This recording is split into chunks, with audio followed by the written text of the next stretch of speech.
موضوع الدرس في أحوال السعداء يوم القيامة سورة الواقعة تفسير ابن كثير. الحمد لله رب العالمين والصلاة والسلام على أشرف الأنبياء وسيد المرسلين سيدنا محمد وعلى آله وأصحابه أجمعين. اللهم صل على سيدنا محمد وعلى آل سيدنا محمد كما صليت على إبراهيم وعلى آل إبراهيم في العالمين إنك حميد مجيد. أعوذ بالله من الشيطان الرجيم. بسم الله الرحمن الرحيم. ثلة من الأولين وقليل من الآخرين على سرر موضونة متكئين عليها متقابلين يطوف عليهم ولدان مخلدون بأكواب وأباريك وكأس من معين لا يصدعون عنها ولا ينزفون وفاكهة مما يتخيرون ولحم طير مما يشتهون وحور عين كأمثال اللؤلؤ المكنون جزاء بما كانوا يعملون. لا يسمعون فيها لغوا ولا تأثيما إلا قيلا سلاما سلاما. قال المؤلف والمفسر رحمه الله تعالى أدام النفع بعلومه وعلومكم في الدارين آمين إلى أن قال ابن أبي حاتم حدثنا الحسن بن محمد بن الصباح حدثنا عفان قال حدثنا عبد الله بن بكر المزني سمعت الحسن أتى على هذه الآية والسابقون السابقون أولئك المقربون فقال أما السابقون فقد مزوا ولكن اللهم اجعلنا من أصحاب اليمين. حضرت حسن جب یہ قرآن مقدس کی آیت تلاوت فرما رہے تھے اور جب آپ نے یہ آیت پڑھی والسابقون السابقون اولئک المقربون تو آپ نے فرمایا کہ بھائی مقربون جو تھے وہ تو گزر چکے لیکن اللہ تبارک و تعالی ہمیں اصحاب الیمین میں ہی شامل فرما لیں. ثم قال حدثنا ابي قال حدثنا ابو الوليد قال حدثنا السري بن يحيى قال قرأ الحسن والسابقون السابقون أولئك المقربون في جنات النعيم سلة من الأولين قال سلة ممن مضى من هذه الأمة. انہوں نے فرمایا کہ یہ بہت بڑی جماعت جو ہے سابقون کی وہ بھی اسی امت سے یعنی حضور پاک صلی اللہ علیہ وسلم کی امت سے مراد ہیں. وحدثنا ابي قال حدثنا عبد العزيز بن المغيرة المنقري قال حدثنا ابو هلال محمد بن سيرين انه قال في هذه الآية سلة من الأولين وقليل من الآخرين قال كانوا يقولون أو يرجون أن يكونوا كلهم من هذه الأمة. محمد بن سیرین جب اس آیت پہ پہنچے تو آپ نے فرمایا کہ ہمارے اصحاب یہی کہتے تھے یا امید کرتے تھے کہ یہ تینوں جماعتیں جو ہیں اس امت سے مراد ہیں. فهذا قول الحسن وابن سیرین ان الجميع من هذه الامة. ابن سیرین کا اور ان سب کا یہی قول ہے کہ یہ تینوں جماعتیں جو ہیں اس امت محمد مصطفیٰ صلی اللہ علیہ وسلم سے مراد ہے. ولا شک ان اول کل امت خیر من آخرها. اب مفسر فرماتے ہیں اس میں کوئی شبہ نہیں کہ ہر امت کا جو اول ہوتا ہے وہ آخر سے افضل ہوتا ہے. فَيَحْتَمِلُ أَن تَؤُمَّ الْآيَةُ جَمِيعَ الْأُمَمِ كُلَّ أُمَّةٍ بِحَسْبِهَا. اور مفسر رحمۃ اللہ علیہ فرماتے ہیں کہ یہ بھی احتمال ہے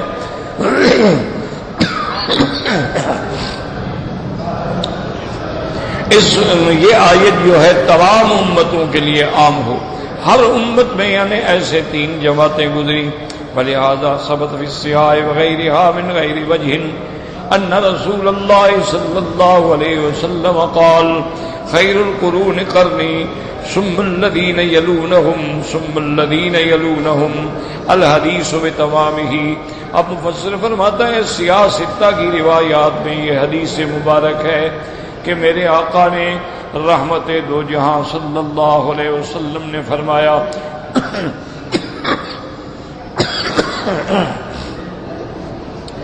سب سے بہتر زمانہ میرا ہے اور میرے بعد جو ہیں میرے صحابہ اور ان کے بعد تابعین یہ خیر القرون ہیں. الحدیث بتمامہ فاما الحدیث الذی رواہ الامام احمد حدثنا عبد الرحمن قال حدثنا زیاد ابو عمر الحسن عن عمار بن یاسر قال قال رسول اللہ صلی اللہ علیہ وسلم مثل امتی مثل المطر لا يدری اولہ خیر ام آخرہ. حضرت عمار بن یاسر سے روایت ہے حضور پاک صلی اللہ علیہ وسلم نے فرمایا کہ میری امت کی مثال ایسے ہے جیسے بارش میں بھی پتہ نہیں ہوتا کہ اس کے پہلے قطرے بہتے رہیں یا بعد والے بہتے رہیں, تو میری امت بھی ہے بارش کی طرح. فهذا الحديث بعد الحكم بصيغة إسناده محمول على أن الدين كما هو محتاج إلى أول الأمة في إبلاغه إلى من بعدهم كذلك ما هو محتاج إلى القائمين به في أواخرها وتثبيت الناس على السنة وروايتها وإظهارها والفضل للمتقدمين. اب مفسر رحمۃ اللہ علیہ فرماتے ہیں کہ اگر یہ حدیث بطور سند صحیح ثابت ہو جائے تو پھر اس کا مطلب یہ ہوگا کہ جیسے پہلے زمانے میں دین محتاج تھا کہ دین پہنچایا جائے دوسروں تک, اسی طرح آخر کے اندر بھی دین کا پہنچانا جو ہے ضروری ہے, دوسروں تک دین پہنچایا جائے, ان کو حضور کی سنت پہ جمایا جائے, حضور کی سنت کا اظہار کیا جائے. لیکن اس میں کوئی شک نہیں کہ والفضل للمتقدمین, فضیلت جو ہے وہ پہلے کو ہوتی ہے.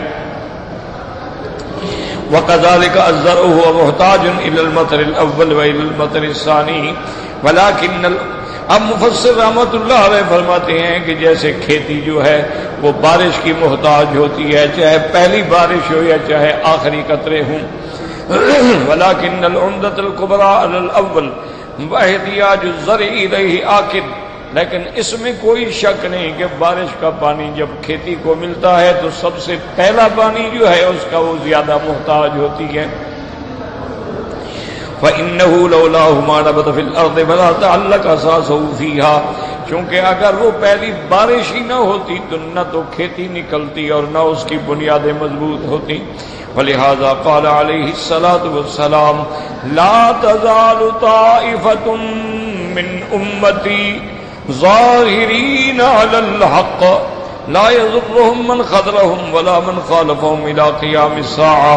حضور پاک صلی اللہ علیہ وسلم نے فرمایا کہ میری امت میں سے ہمیشہ ایک جماعت ایسی رہے گی جو حق پر غالب ہوں گے, ان کو کوئی نقصان نہیں پہنچا سکتا جو ان کو نقصان کرے یا مخالفت کرے. قیامت تک ایک جماعت حق پہ رہے گی اور وہ کسی فتنے سے نہیں ڈرے گی اور ہر فتنے کا مقابلہ کرے گی. وفی لفظ حتی یاتی امر اللہ تعالی وہم کذالک. اور ایک روایت میں حضور نے فرمایا کہ وہ جماعت حق پہ ڈٹی رہے گی حتیٰ کہ قیامت آ جائے گی. والغرض ان هذه الامه اشرف من سائر الامم. یعنی نتیجہ یہ نکلا کہ حضور کی امت مبارک جو ہے ساری امتوں سے افضل ہے. فالمقربون فيها اکثر من غیرها واعلی منزلة لشرف دینها وعظم نبیها. اور مقربون جو ہیں وہ حضور کی امت میں سب سے زیادہ ہیں, ان کا شان زیادہ ہے. چونکہ اللہ نے ان کو ایسا نبی دیا جو تمام انبیاء کا امام ہے، اور اللہ نے ان کو ایسا دین دیا اور ایسا شرف دیا ہے جس کا کوئی مقابلہ نہیں کر سکتا۔ ولہذا ثبت بالتواتر رسول اللہ صلی اللہ علیہ وسلم انہ اخبر فی هذه الامة 70,000 يدخلون الجنة بغیر حساب، وفی لفظ مع كل 1000 70,000، وفی آخر مع كل واحد 70,000۔ اب مفسر فرماتا ہے کہ متواتر روایات سے یہ بات بھی میرے آقا سے محبوب دو عالم صلی اللہ علیہ وسلم سے ثابت ہے۔ آپ نے فرمایا میری اس امت میں ایسے لوگ بھی ہوں گے 70,000 جو جنت میں بغیر حساب کے داخل ہوں گے، اور ہر 1000 کے ساتھ پھر 70,000 اور ہوں گے جو جنت میں بغیر حساب کے داخل ہوں گے۔ اور ایک روایت میں ہے مع کل واحد 70,000 جو ہے ان کے ہر بندے کے ساتھ 70,000 اور جو ہیں وہ بغیر حساب کے جنت میں داخل ہوں گے۔ اللہم اجعلنا منہم، اللہم اجعلنا منہم، وما ذلك على الله بعزيز۔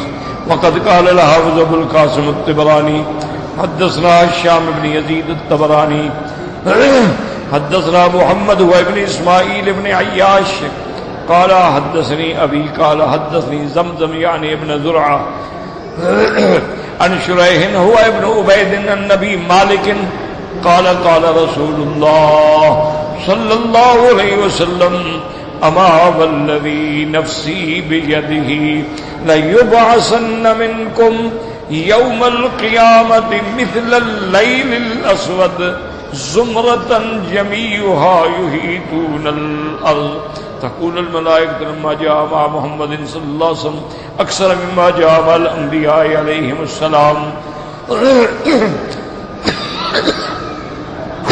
لا حول ولا قوة إلا بالله العلي العظيم یا شافی السلام۔ اب فرماتے ہیں کہ حضرت ابی مالک کے حضور پاک صلی اللہ علیہ وسلم نے فرمایا والذی نفسی بیدہ، مجھے قسم ہے اس ذات پاک کی جس کے قبضہ قدرت میں میری جان ہے، لیبعثن منکم یوم القیامہ، اللہ قیامت کے دن جب میری امت کو اٹھائیں گے وہ ایسے ہوگی جیسے رات چھا جاتی ہے، اتنا عدد ہوگا، تمام زمین پہ چھا جائیں گے۔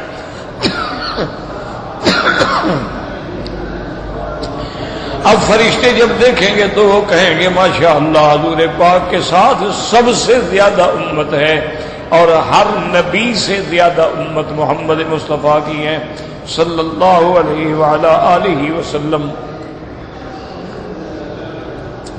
وحسن ان يذكرها هنا عند قوله تعالى ثلة من الأولين وقليل من الآخرين، الحديث الذي رواه الحافظ ابو بکر البیہقی في دلائل النبوة حيث قال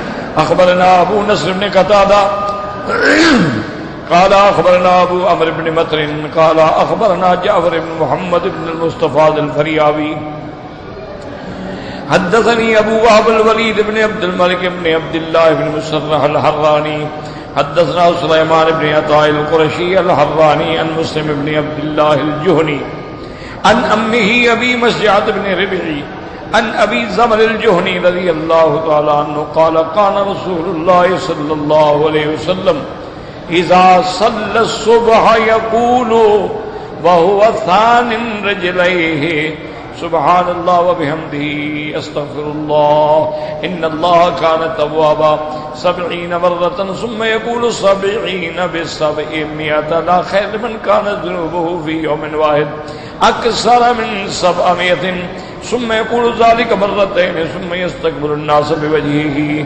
اس حدیث مبارک میں آتا ہے ابی زبر الجہنی رضی اللہ تعالی عنہ سے روایت ہے، وہ فرماتے ہیں کہ میرے آقا رحمت دو جہاں جب صبح کی نماز پڑھتے تھے سلام پھیرنے کے بعد اسی طرح بیٹھے ہوئے آپ یہ فرماتے تھے سبحان اللہ وبحمدہ استغفر اللہ ان اللہ کان توابا 70 مرۃ، آپ فرماتے تھے 70 دفعہ یہ پڑھتے تھے۔ اور اس کے بعد فرماتے تھے 70 ب700، ہم نے جو 70 دفعہ پڑھا ہے تو گویا یہ 700 ہو گیا۔ من جاء بالحسنۃ فلہ عشر امثالھا، کیونکہ ہر نیکی کو 10 گنا بڑھایا جاتا ہے، تو 70 کو جب 10 سے ہم ضرب دیں گے تو 700 ہو جائے گا۔ اور آپ نے فرمایا کہ لا خیرہ، پھر اس بندے میں کوئی خیر نہیں کہ جو ایک دن کے اندر 700 سے بھی زیادہ گناہ کرتا ہو، یعنی اللہ 700 تک معاف فرما دیں گے، پھر اس سے بھی اور زیادہ بڑھتا ہے تو پھر اس میں کوئی خیر ہی نہیں۔ پھر اس کے بعد یہ 2 دفعہ فرماتے، پھر لوگوں کی طرف چہرہ فرما لیتے۔ وقان رسول اللہ صلی اللہ علیہ وسلم تعجبہ الرؤیا ثم یقول هل ارى احد منکم شیئا، حضور صلی اللہ علیہ وسلم کو خواب بڑے پسند ہوتے تھے، اور آپ نماز فجر کے بعد صحابہ سے پوچھتے کہ آج رات تم میں سے کسی نے کوئی خواب دیکھا ہو تو بیان کرو۔ قال ابو زمل فقلت انا یا رسول اللہ صلی اللہ علیہ وسلم، ابو زمل کہتے ہیں میں نے عرض کیا کہ حضور میں نے خواب دیکھا ہے۔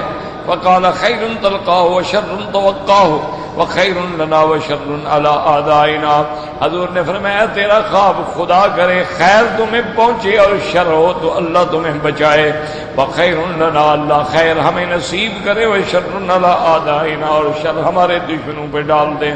الحمدللہ رب العالمین، اخصص رویا کہا۔ اس کے بعد آپ فرماتے کہ اب تم اپنا خواب بیان کرو۔ تو یہ بھی طریقہ ہے اور سنت ہے کہ جب کوئی خواب بیان کرنا چاہے تو آدمی پہلے یہ پڑھ لے کہ خیر تلقاہ وشر توقاہ وخیر لنا وشر علی اعدائنا الحمدللہ رب العالمین۔ فقلت رأيت جميع الناس على طريق رحب سهل لاهب والناس على الجساد منطلقين وبينما هم كذلك إذ أشفى ذلك الطريق على فرج لم تر عيني مثله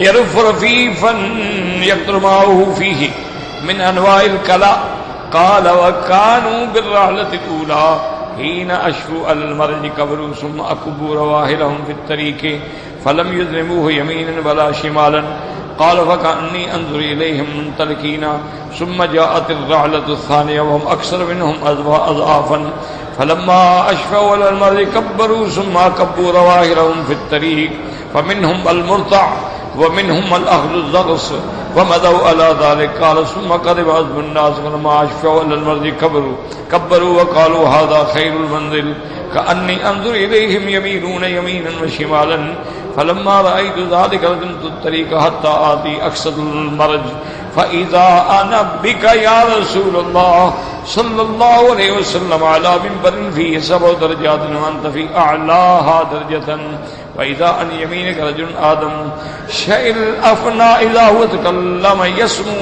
فيقرع الرجال طولا، وإذا عن يسارك رجل ربعة باذ كثير خيلان الوجه كأنما همم شعره بالماء، إذا هو تكلم أصغيتم إكراما له، وإذا أمام ذلك رجل شيخ أشبه الناس بك خلقا ووجها كلكم تامونه تريدونه، وإذا أمام ذلك ناقة نجفاها شارف۔ اب مفسر رحمۃ اللہ علیہ فرماتے ہیں کہ صحابی نے کہا کہ یا رسول اللہ میں نے خواب دیکھا کہ بہت سارے لوگ ہیں اور ایک راستہ ہے بڑا واضح ہے آسان ہے اور بالکل والناس علی الجادۃ، اور لوگ جو ہیں بالکل سیدھے راستے پہ چلنے والے ہیں۔ میں نے دیکھا کہ لوگ آئے اشفا ذالک الطریق علی مرج، اور یہ راستہ ایک ایسے باغیچے پہ آیا، سبزے پہ آیا کہ آگے سبزہ ہی سبزہ ہے، اور ایسا سبزہ میری آنکھوں نے پہلے نہیں دیکھا تھا، اور وہ ایسا سبزہ جو لہلہا رہا تھا اور اس کے پانی کے قطرے گر رہے تھے، اور اس سبزے کے اندر من انواع الکلا ہر قسم کا سبزہ تھا، ہر قسم کی نبات تھی، ہر قسم کی کھیتیاں تھیں۔ قالوا وكانوا بالرحلة الأولى حين أشفوا على المرج، وہ جو پہلی جماعت آئی كبروا ثم كبوا رواحلهم في الطريق، اس کے بعد انہوں نے اللہ اکبر کہا اور اپنی سواریوں کو راستے کے قریب میں اتارا، فلم يضربوه شميا ولا شمالا، لیکن دائیں بائیں کسی کو نقصان نہیں پہنچایا۔ قال فأني أنظر إليهم منطلقين ثم جاءت الرحلة الثانية، پھر دوسری جماعت آ گئی، وهم أكثر منهم أضعافا، وہ ان سے بھی زیادہ تھے۔ جب وہ سبزے پہ پہنچے انہوں نے بھی اللہ کا نام بلند کیا، پھر اس کے بعد سواریوں کو راستے میں اتارا۔ فمنهم المرتع، بعض ایسے تھے جو بالکل یعنی سیر ہو کر لے رہے تھے، اور بعض ایسے تھے زغس قلیل تھوڑا سا لے رہے تھے. فمضوا على ذلك ثم قدم عزم الناس، اس کے بعد میں نے دیکھا کہ بہت بڑی اور جماعت آ گئی. فلما اشفوا على المرج كبروا وقالوا هذا خير المنزل، جب وہ اس مقام پہ پہنچے انہوں نے اللہ اکبر کہا اور کہا یہ سب سے بہتر جگہ ہے. فَإِذَا أَنَا بِكَ يَا رسول اللہ صلی اللہ علیہ وسلم. اب فرماتی ہے کہ میں چلتا چلتا جب وہ سبزے کی انتہا پہ آیا تو میں کیا دیکھتا ہوں کہ میرے آقا آپ موجود ہیں اور آپ ایک ایسے ممبر پہ ہیں جس کے 7 درجات ہیں اور آپ سب سے اعلیٰ درجے میں ہیں، اور آپ کے دانے جانب ایک گندم گون آدمی ہے، اور وہ گندم گون آدمی شمشعل افعقنا، یعنی اس قسم کا آدمی ہے جدا ہوا تکلم یسمو، جب بات کریں تو عجیب سی لگتی ہے. فیکرہ الرجال طولا، اور لمبے لمبے لوگ ہیں. فاذا عن یسارک رجل رباط، اور آپ کے بائیں جانب ایک آدمی ہے جو لمبا نہیں ہے، بھرا ہوا ہے. کثیر خیلان الوجہ، لیکن اس کے چہرے پر تل جو ہیں وہ زیادہ ہیں. خیلان کہتے ہیں جو چہرے پہ سیاہ تل ہوتی ہیں. کأنما حمم شعرہ بالماء، معلوم ایسے ہوتا ہے جیسے پانی کے اندر اس نے ابھی ابھی بالوں کو تر کیا ہے. اذا هو تکلم اسرعتم اکراما له، لیکن جب وہ بات کرتا ہے تو پوری توجہ کرتے ہیں آپ. وَإِذَا أَمَامَ ذَلِكَ رَجُلٌ شَيْخٌ، اور آپ کے سامنے ایک آدمی ہے جو بوڑھا ہے اور اس کی شکل جو ہے وہ آپ کی شکل مبارک سے ملتی ہے. وَجَنْ كُلُّكُمْ تَعْمُونَهُ تُرِيدُونَهُ فَإِذَا أَمَامَ ذَلِكَ نَاقَةٌ أَجْفَاءٌ، اور اس کے بعد ایک اونٹنی ہے اور اونٹنی بالکل تیار. فَإِذَا أَنْتَ يَا رَسُولَ اللَّهِ كَأَنَّكَ تَبَاسَ، گویا کہ آپ اس اونٹنی کو چلا رہے ہیں. قَالَ فَامْتَكَعَ اللَّوْنَ رسول اللہ صلی اللہ علیہ وسلم، حضور پاک کا یہ خواب سننے کے بعد آپ کے رنگ پہ اداسی چھائی لیکن پھر کھل گئی. وقال رسول اللہ صلی اللہ علیہ وسلم اما ما رأيت من الطريق السهل الرجب الله فذاك ما حملتكم عليه من الهدى وانتم عليه. آپ نے فرمایا وہ جو تم نے راستہ دیکھا تھا، طریق دیکھی تھی آسان بھی اور وسیع بھی اور بالکل صاف بھی، اس راستے سے مراد وہ راستہ اسلام اور ہدایت کا ہے جس پہ میں نے تم لوگوں کو ڈالا ہے. وَأَمَّا الْمَرْجَ الَّذِي رَأَيْتَ فِي الدُّنْيَا وَغَدَارَةُ عَيْشِهَا، اور جو تو نے سبزہ دیکھا اس سے مراد دنیا ہے، دنیا اور دنیا کی لذتیں ہیں. مَضَيْتُ أَنَا وَأَصْحَابِي لَمْ نَتَعَلَّقْ مِنْهَا بِشَيْءٍ وَلَمْ تَتَعَلَّقْ بِنَا وَلَمْ نَرِدْهَا وَلَمْ تَرِدْنَا، تو میں اور میرے صحابہ جو ہیں وہ تو ایسے اس سے گزر گئے کہ کسی چیز سے بھی تعلق نہیں رکھا، اور نہ دنیا نے ہم سے تعلق رکھا، نہ ہم اس کے لیے بھاگے، نہ وہ ہمارے اوپر آئی. ثم جاءت الرجال الصالحين من بعدنا هم اكثر منا عذابا فمنهم المرتد والآخذ الزغز فنجوا على ذلك. ہمارے جانے کے بعد جو دوسری جماعت آئی اس نے بھی دنیا سے کسی نے کچھ تھوڑا لیا کسی نے زیادہ، لیکن وہ بھی نجات پا گئے. ثم جاء حازم الناس ومالوا في المرض يمينا وشمالا، اس کے بعد جو بہت لوگ آئے جو دائیں بائیں اس کھیتوں میں پڑ گئے تو مانا وہ دنیا میں کھو گئے. فإنا للہ وإنا الیہ راجعون.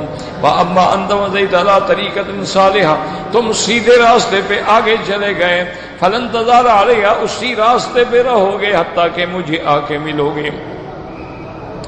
وأما المنبر الذي رأيت فيه 7 درجات وعن فی اعلیٰ درجۃ فالدنیا 7000 سنۃ، اور جو تم نے دیکھا کہ ممبر ہے اس کی 7 سیڑھیاں ہیں اور میں آخری سیڑھی پہ ہوں، یہ اشارہ ہے کہ دنیا کی مدت جو ہے 7000 سال ہے.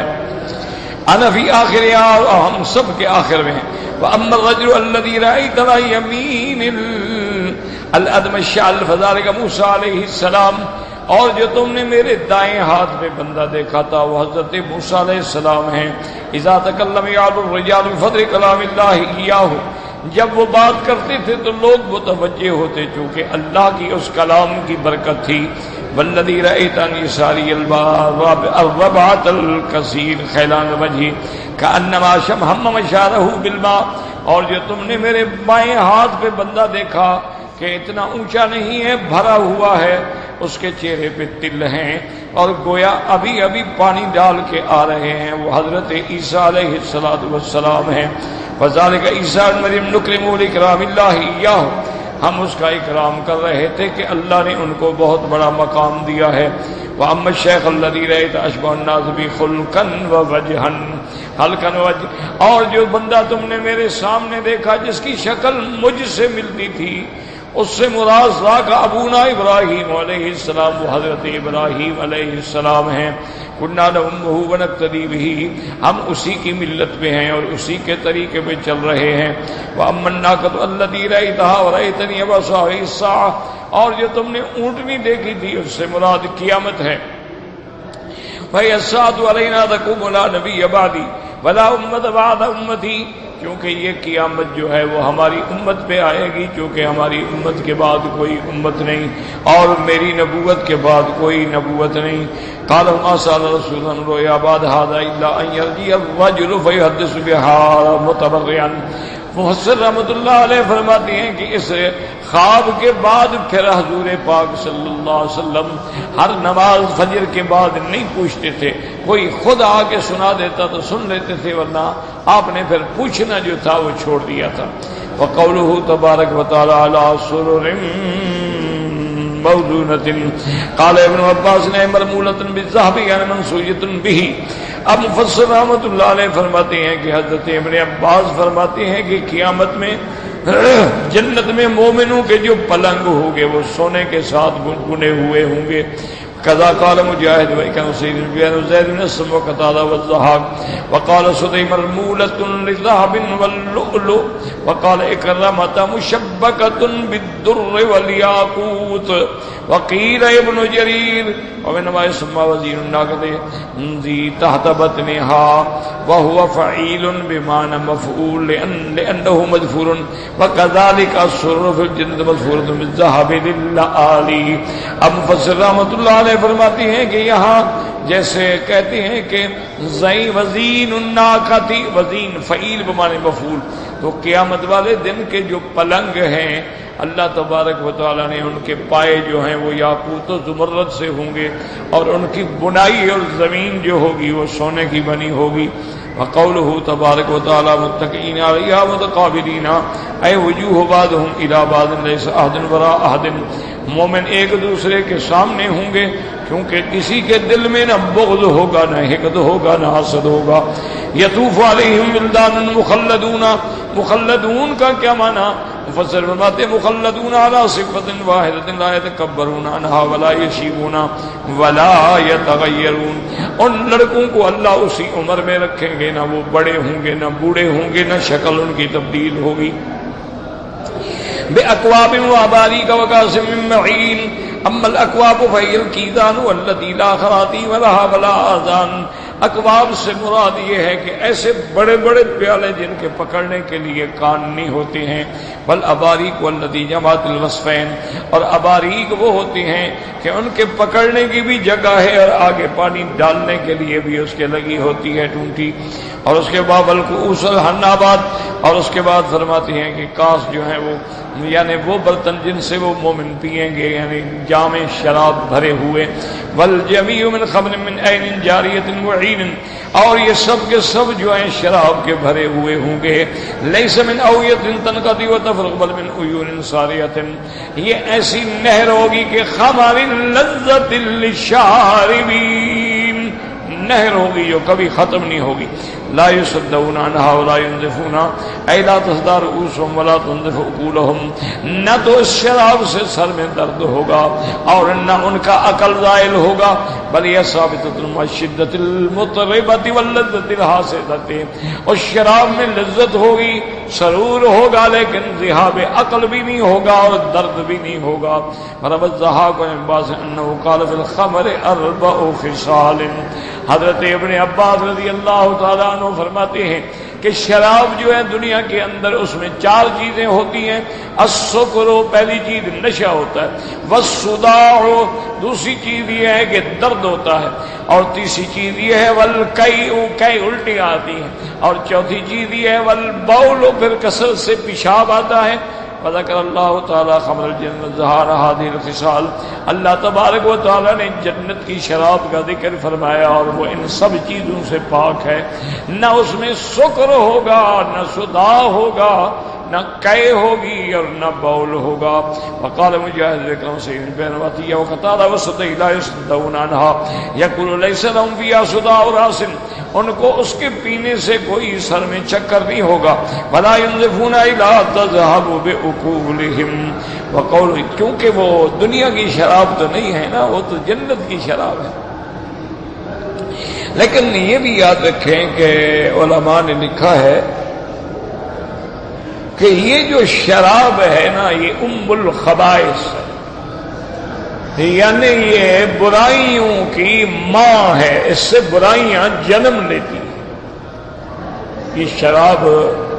اور یہ بھی یاد رکھیں کہ شراب کے چاہے سینکڑوں نام رکھ لیں، شراب شراب ہے۔ یہ بہت بڑی جہالت بھی ہے اور اللہ کے قرآن کی تحریف بھی ہے۔ جو آج کل کے نوجوانوں نے ایک مسئلہ نکالا ہوا ہے کہ جی شراب جو حرام ہے وہ ہوتی ہے جو انگوروں سے نکالی جاتی ہے، اور شراب وہ حرام ہے، خمر لفظ ہے خمر، حرمت علیکم الخمر، وہ کہتے ہیں خمر کا معنی ہے ما خامر العقل، جس سے عقل جو ہے وہ زائل ہو جائے، وہ کہتے ہیں وہ حرام ہے۔ باقی وہ کہتے ہیں کہ ہم لوگ جو پیتے ہیں یہ تو مالٹے کی بنی ہوئی ہے، سیب کی بنی ہوئی ہے، یہ تو کیلے کی بنی ہوئی ہے، یہ تو سبزیوں سے نکالی گئی ہے، اور یہ مختلف درختوں سے نکالی گئی ہے، تو یہ تو وہ شراب ہے ہی نہیں جو حرام ہے۔ اور اس شراب کی وصف یہ ہے کہ خامر العقل، کہ عقل زائل ہو جائے۔ اس شراب سے ہمارا عقل تھوڑا زائل ہوتا ہے، بلکہ ہم تو اور ایکٹیو ہو جاتے ہیں کام کرنے کے لیے۔ یہ تو ہمارے لیے ٹانک ہے۔ یہ آج کل کے جو جدید مجتہد بنے ہیں نا، مطالعے کر کر کے مجتہد، انہوں نے نعوذ باللہ پوری امت کو گمراہی میں ڈالنے کے لیے یہ مسئلے نکالے۔ اسی لیے یہ مرزا جو تھا نا جی، مرزا غلام احمد قادیانی علیہ ما علیہ، جس نے نبوت کا دعویٰ کیا تھا، وہ بھی شراب پیتا تھا۔ یہ اچھا نبی ہے، شراب پیتا ہے۔ اس کے بیٹے نے لکھا ہے، بشیر الدین محمود جو اس کا بڑا بیٹا ہے، جو اپنے باپ کے بعد سب سے پہلا خلیفہ بلا فصل ہے اس نے لکھا ہے کہ ابا جان کبھی کبھی وائن ٹانک پی لیا کرتے تھے۔ اب عام آدمی کو پتہ نہیں ہوتا کہ وائن کا معنی شراب ہے، تو وہ بھی یعنی شراب سے شغل کیا کرتے تھے۔ تو اب جب لوگوں کو ایک راستہ دے دیں، وہ کہتے ہیں جی خمر حرام ہے نا، ہم تو وسکی پیتے ہیں، ہم جو ہے وہ تو ہم خمر پیتے ہی نہیں ہیں، ہم تو مختلف چیزیں ہیں، وسکی ہے، جانی ویکر ہے، شیمپین ہے، رائل سلیوٹ ہے، اور کئی چیزیں ہیں وہ ہم پیتے ہیں، یہ کہاں سے حرام ہے؟ اور پھر اس سے ہمیں نشہ نہیں ہوتا، ہم تو پی کے تقریریں کرتے ہیں، ہم پی کے جلسے میں کھڑے ہوتے ہیں، ہم پی کے کام کرتے ہیں، ہم پی کے اخبار لکھتے ہیں، مضمون لکھتے ہیں، تو ہمارا عقل تو اور تیز ہو جاتا ہے۔ تو بات سمجھیں کہ یہ ایسی تعویلات ہیں جس سے اللہ کے قرآن کے معانی کو بدل دیا گیا۔ قرآن اترا ہے میرے مدنی سرکار پہ، یاد رکھو۔ تو اب قرآن کا معنی حضور سے پوچھیں گے یا ان بدبختوں سے پوچھیں گے؟ جو صاحب قرآن ہے، صاحب شریعت ہے، جس پہ اللہ نے وحی فرمائی، حضور نے ایک تو فرما دیا کہ خمر حرام، پھر حضور نے وضاحت فرما دی کل مسکر حرام، ہر نشہ آور چیز حرام، ضروری نہیں انگور کی ہو یا مالٹے کی ہو، اگر وہ نشہ آور ہے تو حرام۔ اچھا پھر یہ ہے کہ آدمی تھوڑا پیتا ہے اس سے نشہ نہیں ہوتا، وہ بھی آپ نے بیان فرمایا قلیلہ و کثیرہ حرام، اس کا ایک قطرہ بھی حرام، ایک گلاس بھی حرام، ایک سراہی بھی حرام، ایک بوتل بھی حرام۔ باقی یہ کہنا کہ بھائی ہمیں نشہ نہیں ہوتا تو یہ بےہودی والی بات۔ اب دیکھیں نا، ایک آدمی نے کبھی زندگی میں افیون نہ کھایا ہو، اس کو آپ 2 رتی کھلا دیں پاگل ہو جائے گا۔ کھانے والے جو ہیں وہ ماشے کھا جاتے ہیں، بعد جو ہے وہ تولے کھا جاتے ہیں، قوت مدافعت بنتی جاتی ہے، کھاتے جاتے ہیں، بڑھاتے جاتے ہیں۔ تو یہی عالم شراب والوں کا ہے کہ پہلے ان نئے آدمی کو پلاؤ تو اس کو ایک پیگ جو ہے الٹا کر دے گا، لیکن وہ پینے سے قوت مدافعت بڑھ جاتی ہے تو حلال تو نہیں ہو جاتا نا، اس کا تو ایک قطرہ بھی حرام ہے اور ایک گلاس بھی حرام ہے اور ایک مٹکا بھی حرام۔ اور یہ بھی وضاحت ہو گئی کہ کل مسکر، ہر نشہ آور چیز، حتیٰ کہ مثلا اب دیکھیں نا جی، کھجور تو پاک ہے، کھجور ہے، کشمش ہے، منقع ہے، یہ پاک چیز ہے۔ اچھا اس کو پانی میں بھگو دو، جیسے عرب میں عام رواج تھا نبیذ پینے کا۔ نبیذ کس کو کہتے ہیں؟ بھی کھجوریں پانی میں ڈال دی، وہ پانی میں پڑی رہی، رات کو نے ان کو بھگو دیا، صبح کو چھان کے پی لیا، یہ نبیذ ہے۔ لیکن حضور نے فرمایا کہ اذا اشتد، اگر یہی نبیذ جو ہے وہ 2-3 دن پڑا رہے یا پکا لو، اس میں سکر پیدا ہو جائے تو حرام ہے۔ آپ انگور کھا رہے ہیں، 1 کلو کھا جائیں، 2 کلو کھا جائیں، 10 کلو کھا جائیں، وہ بات نہیں، لیکن اگر اس کا آپ نے عصیر بنا کے پی لیا کوئی حرج نہیں، لیکن اس کو اگر آپ نے پکا کے سکر میں بدل دیا اب حرام ہو گیا، کیونکہ اصل حرام جو ہے وہ سکر ہے۔ اور پھر یہ اتنا بڑا حرام ہے، یوں سمجھ لیں کہ کتا بیچنا تو جائز ہے، شراب بیچنا جائز نہیں ہے۔ کتا نجس العین ہے کہ نہیں، لیکن شکاری کتا خریدنا جائز ہے کہ نہیں؟ اپنے گھر کی یا مال کی حفاظت کے لیے رکھوالا کتا خریدنا جائز ہے کہ نہیں؟ تو کتا خریدنا بیچنا تو ضرورت کا جائز ہے، شراب کا تو نہ لینا جائز ہے نہ بیچنا جائز ہے۔ ایک صحابی لے کے آئے اور شراب حرام ہو گئی، انہوں نے عرض کیا کہ یا رسول اللہ صلی اللہ علیہ وسلم، میرے پاس یتیموں کا مال تھا، میں شراب لے آیا کہ بیچوں گا، ان کو نفع ہوگا، یہاں مدینے میں پہنچا تو شراب حرام ہو گئی، اب ان یتیموں کا تو سارا مال ہی ڈوب گیا نا، سرمایہ ہی ختم ہو گیا، تو آپ مجھے اجازت دے دیں کہ میں کسی دوسرے ملک میں جا کر کافروں کو بیچ دوں، مسلمانوں کو نہ بیچوں۔ تو حضور نے فرما دیا ثمن الحرام حرام، کہ میرے صحابی حرام چیز کو بیچ کے جو پیسہ آئے گا وہ بھی حرام ہے، چاہے کافر کو بیچو یا مسلمان کو بیچو۔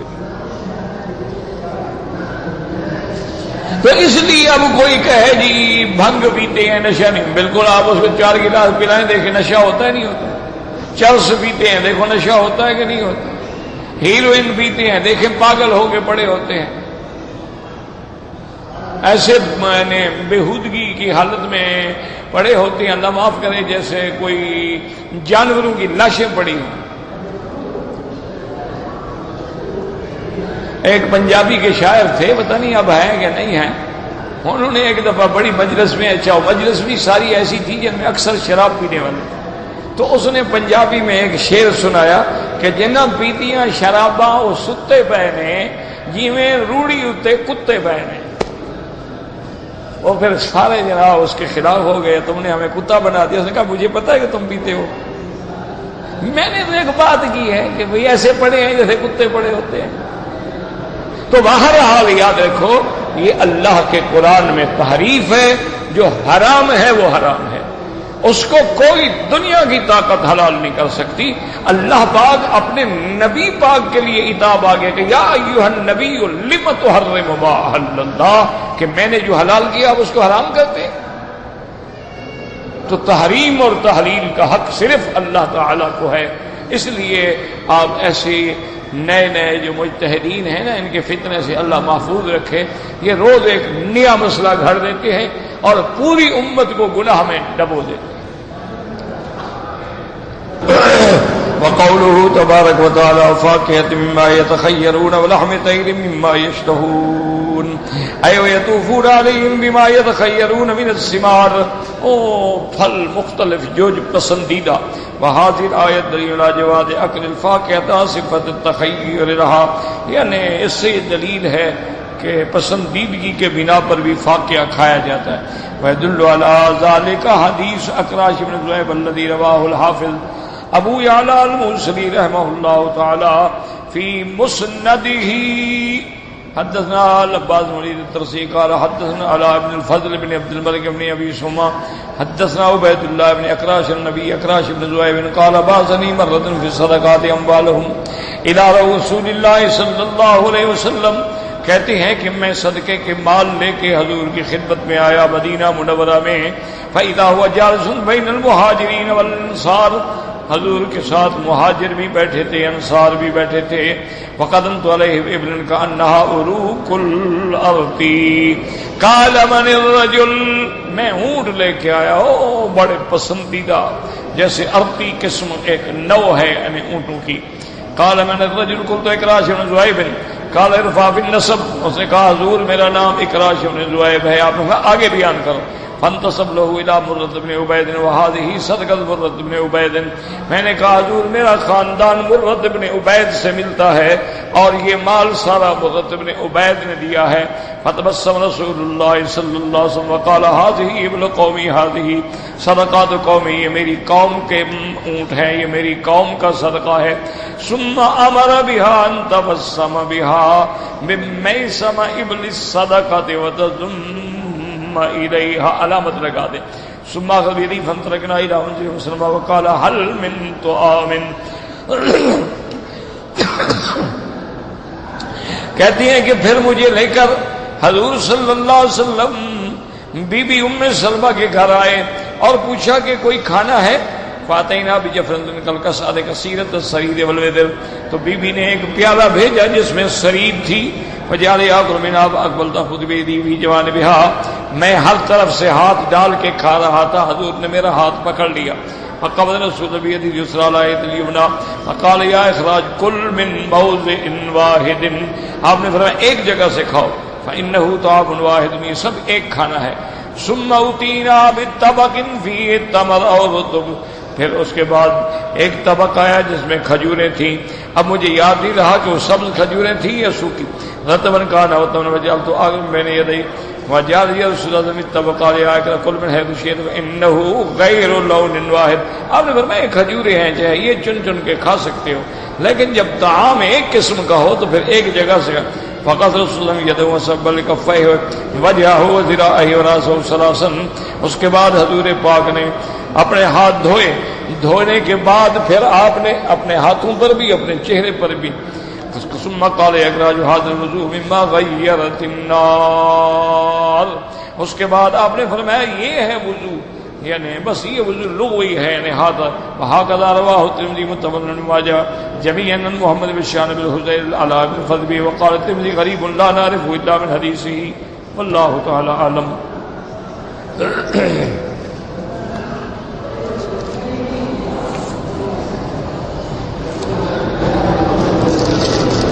کہتے جی کہ اگر اللہ نہ کرے کوئی مصیبت یا پریشانی آ جائے تو آدمی کون سی ذکر کرے. دیکھیں آیت کریمہ ہے لا الہ الا انت سبحانک انی کنت من الظالمین، جتنا پڑھ سکتے ہو پڑھو. اسی طرح حسبی اللہ لا الہ الا ہو علیہ توکلت وہو رب العرش العظیم، جتنا پڑھ سکتے ہو پڑھو، اللہ کی رحمت سے مصیبتیں ٹل جائیں گی.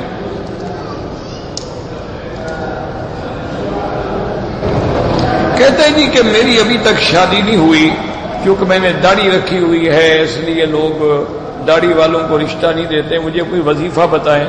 مجھے وظیفہ آتا تو میں خود نہ شادی کر لیتا. بس دعا کریں گے اللہ تمہاری شادی آسان کرے, تم میرے لیے کرنا میں تمہارے لیے کروں گا. بابا شادی کے لیے وظیفے کی ضرورت نہیں ہے, پیسے کی ضرورت ہے. مال بناؤ کل رشتے مل جائیں گے. مولوی مکی سے وظیفے پوچھنے کی کوئی ضرورت نہیں. پیسے کماؤ, محنت کرو, مال بناؤ, دیکھو رشتے ملتے ہیں کہ نہیں. جو نہیں دیتے نا رشتے دار وہ بھی خود آئیں گے. بھوکھا ننگا آدمی ہو اس کو کون رشتہ دے گا؟ وہ کہیں گے یہ اس کو لڑکی بھی دیں اور پھر اس کو گھر دیں, اس کو بھی پالیں. یعنی پھر دونوں کا بوجھ ہم اٹھائیں, کیوں پاگل ہو گئے ہو؟ آپ محنت کرو, مزدوری کرو, وظیفوں سے کام نہیں چلتا.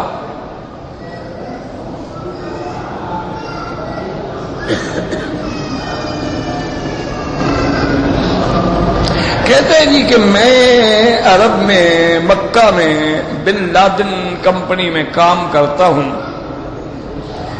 میں چھٹی پہ گھر گیا, واپس جب آیا میرا ارادہ تھا کہ میں عمرہ کروں, مگر مجھے میقات کا پتہ نہیں تھا. ماشاءاللہ مکے میں بھی رہتے ہو, شریعت کو بھی 1430 سال گزر گئے ہیں, ابھی تمہیں میقات کا بھی پتہ نہیں لگا. تو کوئی مولوی سارے مر تو نہیں گئے تھے, کسی سے پوچھ لیتے,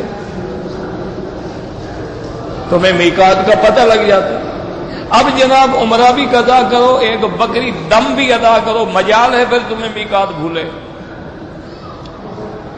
400 کی بکری لوگے نا انشاءاللہ 8000 روپے بنیں گے. اور جب 8000 کا شریعت کا ٹیکہ تمہیں لگے گا نا, مجال ہے اگلے سال تم میقات بھول جاؤ. اب عمرہ بھی کرو, دم بھی ادا کرو. مسجد عائشہ سے احرام جو باندھا ہے وہ عمرہ الگ چیز ہے. میقات آپ چھوڑ کے آئے, آپ کو پاکستان سے احرام باندھنا تھا. دم پڑ گیا ہے, جب اللہ پیسے دے دے ادا کر دو. اور اگر بالکل تمہاری نیت ہے کہ پیسے ملیں گے ہی نہیں تو 10 روزے رکھ لو.